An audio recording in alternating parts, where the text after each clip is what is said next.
Between 1932 and 1935, over 100,000 soldiers died in South America. Cities burned, nations mobilized their entire populations, yet most of the world has never heard of it. This is the story of the Chaco War, a conflict so brutal, so devastating that it rewrote the fate of an entire continent. But within decades, the world simply forgot. Two landlocked nations, one inhospitable wasteland, and a war fought over nothing that cost everything. The Gran Chaco, 250,000 square miles of South America's most unforgiving territory. Temperatures soar past 120 degrees Fahrenheit. Water scarce. Survival is uncertain.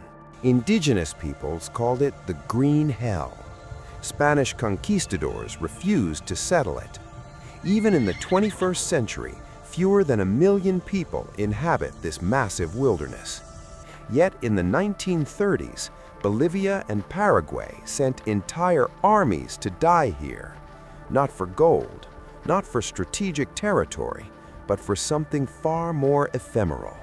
A rumor. 1928.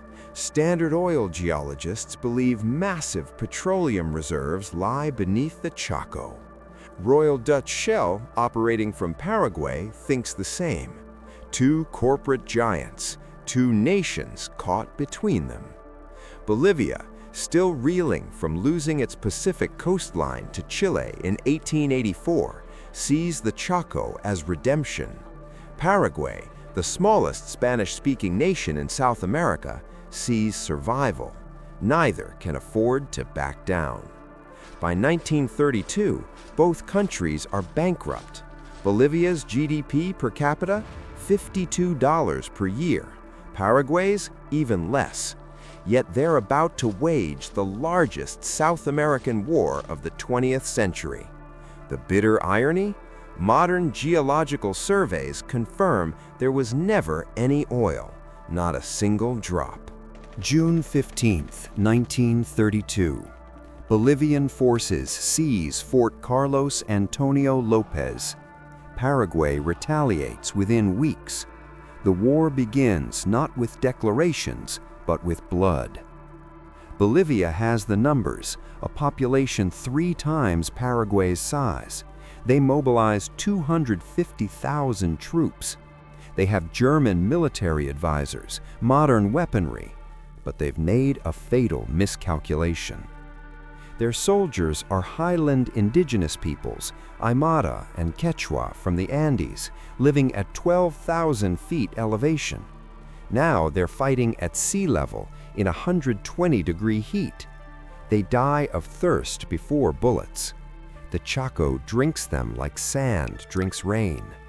Paraguayan forces, adapted to the lowland climate, fight like ghosts in terrain they know intimately. One Paraguayan officer, José Félix Estigarribia, employs innovative tactics, mobile warfare decades before blitzkrieg. His forces encircle and destroy entire Bolivian divisions, but victory comes at unimaginable cost. The Battle of Campo Villa, December 1933. Bolivia commits 20,000 men to break the Paraguayan line.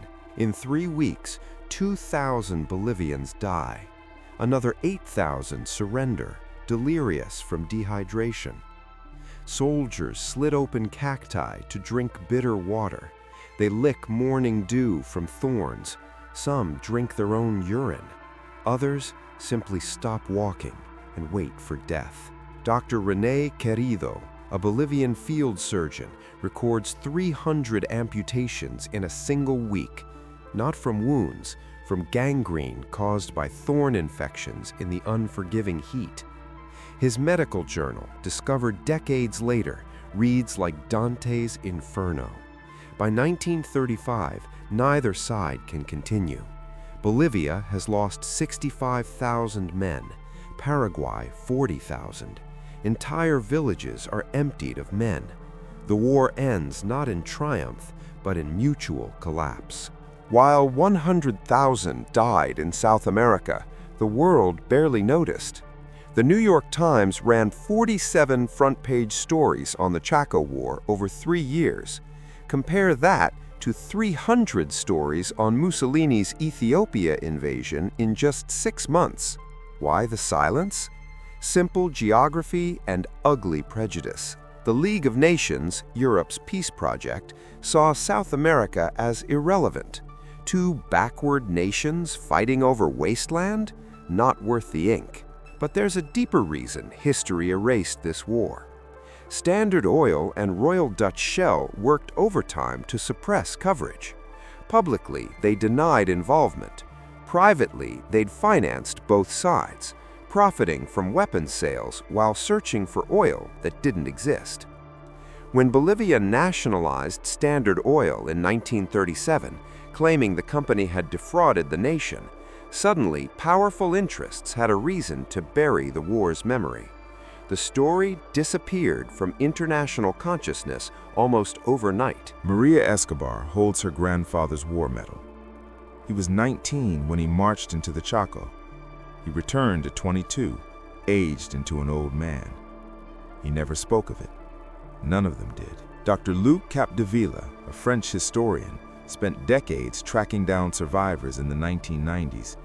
He found men who still woke screaming, who couldn't drink water without remembering comrades dead from thirst, who carried survivor's guilt for 70 years. One veteran told Capdevila, "We fought for a place that gave us nothing but death, and when we came home, the world had already forgotten we existed." Paraguay technically won, gaining 3/4 of the disputed territory, but they won a wasteland. Bolivia kept its national honor and lost a generation.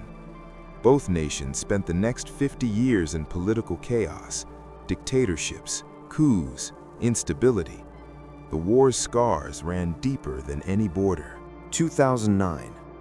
A multinational geological survey completes a comprehensive analysis of the Gran Chaco Basin. Using seismic technology and deep core samples, they search for the petroleum that sparked the war. The findings? No significant oil deposits, not commercially viable quantities, nothing worth the infrastructure investment. The rumor that killed 100,000 people was false. But there's a final twist. The same survey discovers enormous freshwater aquifers beneath the Chaco, the Guarani Aquifer System, one of the world's largest underground water reserves. Enough fresh water to sustain millions for centuries. They fought for oil, they died of thirst, and beneath their feet flowed more fresh water than they could ever imagine. The cruelest irony in military history. The Chaco War should have taught the world something, that corporate interests fuel conflicts, that resource rumors can be deadlier than confirmed wealth, that forgotten wars don't hurt any less. Instead, history erased it, not in Bolivia or Paraguay, where monuments stand and textbooks remember, but in the global consciousness. In the archives of important history, the Chaco War is a footnote. Today, lithium deposits are being discovered in South America, rare earth minerals, new resource wars are brewing, the same patterns, the same promises, the same lies. We never learned because we never remembered. Somewhere in the Gran Chaco, beneath the thorns and sand, lie the remains of soldiers whose names no one remembers. They died believing they fought for their nation's future. They couldn't know they'd become a question on a history test that no one even asks. The war that history erased wasn't erased by time, it was erased by choice, by powerful interests who profited from forgetting, by global powers who decided which lives mattered, by all of us who never asked, what else don't we know? 100,000 dead for nothing. The green hell keeps its secrets, but now you know.